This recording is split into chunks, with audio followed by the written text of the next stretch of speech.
When you first got this script and you read it, were you also picking up the puzzle pieces and trying to figure out like, is this a murder mystery? Is there even a murder? Is that his child? Not giving anything away. So what was your No. first? Yeah, absolutely.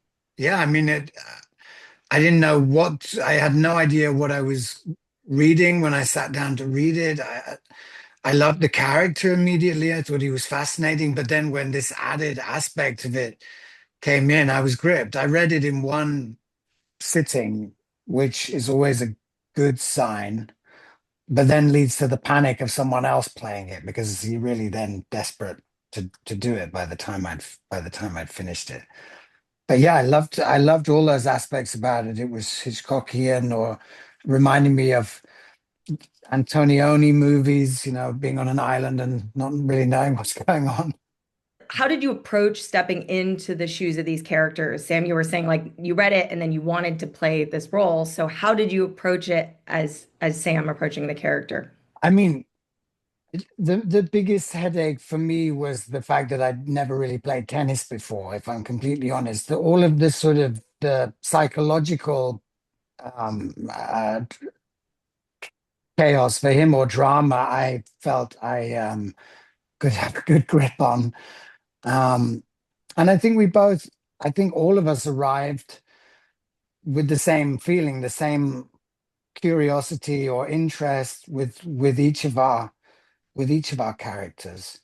I mean, with the moments with Stacy and I on screen, we were allowed to take dialogue out of the scenes, which I think we both really appreciated. It meant that we could lean into, our feelings and, what we're trying to project on one another or to one another through the way we look at one another. And, you know, that's that was just a gift, really. So let's talk camels and tennis.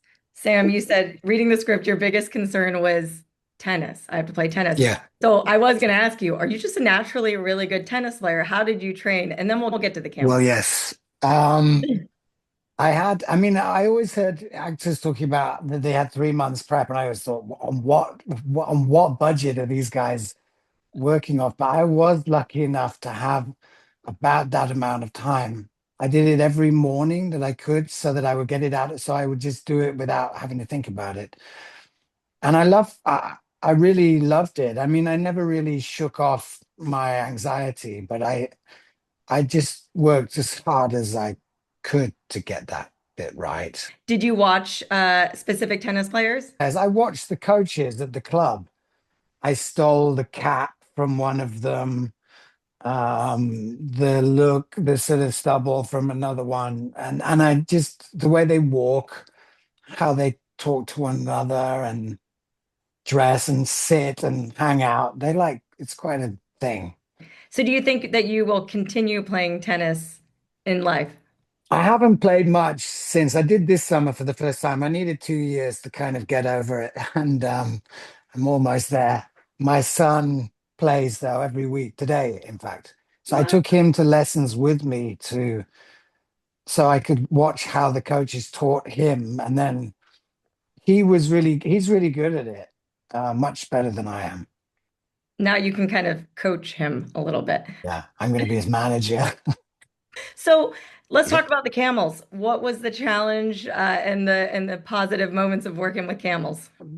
The best moment with the camel was the moment where the camel comes up to me outside a shop when I've just bought some Cocoa Pops for the little boy, and the camel did everything but come towards me. It ate the palm tree behind us. There was a guy pulling on a rope, which the camel didn't like, understandably. And the sun was just getting to the point where you can do maybe another 5 minutes filming before it's lost. And it was a really beautiful moment. And then for some reason, in the very last take we had, the camel walked right up to me, which was unexpected, and sort of nuzzled put its head here, bumped, sort of knocked into me, and then walked off in the perfect direction that we'd been hoping it would. and we were so happy. It kind of felt like the film gods that they talk about had sort of allowed this magical moment. And I think we all kind of felt like, well, if that's going to happen, we could really be, we could have some really magical moments filming this, which we did. My final question for you is about really the theme of the film itself about disconnecting from reality. For you as actors, but also as humans, how do you disconnect from reality? Well, I'm trying to connect with reality. I did a lot of time disconnecting from reality. I'm trying to connect to reality on a daily basis, and I disconnect from other stuff from as best as I can. I mean, the Brooklyn Beckham thing's got me hooked, but other than that, I'm trying to disconnect from things that I have no power over and just try and do my bit. I don't really know. Just done Well, Vanderpump Rules all the way through. wow, Sam, you're like really into reality. I'm really behind. I Awesome. mean, I watched The Valley. I was all over that. Top two reality shows. Salt Lake City's never hasn't done a bad season yet. What about Mormon Wives? Should I watch Mormon Wives? I've not tried that one. What do you think it is about reality TV that people are so into? And like again, you said Brooklyn Beckham. Like I've been scrolling too. I'm like, what's happening? What's happening with this family? I think for me, reality TV is that, and I don't want to.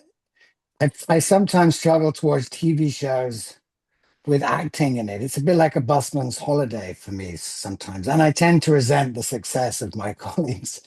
And whereas with reality TV, I'm so fascinated that someone would really put their life in front of a camera like that. I love doing it as an actor. I live vicariously through things. I can be more honest as these people than I can in real life.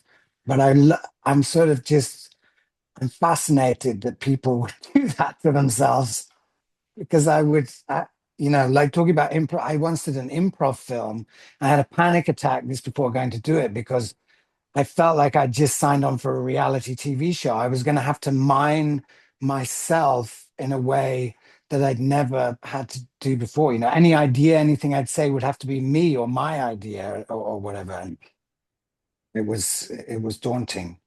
Wow. I had a good time in the end Great. because Well, with improv, they don't use the bad bits. So you just got to just let it go. okay, so no reality TV show though in the future for you. Think about it. Real Housewives of Berlin. Let's make it happen. Yeah. Well, if I see Lisa Vanderpump on the street today of West Hollywood, I will say hello for you. And Would you really? I'd I love will do it that. for you. Sam Riley says, hello, Lisa Vanderpump. Um, Who? well, well, thank you so much. And again, congratulations on this wonderful film. Thank you. Thanks very Thank much. you.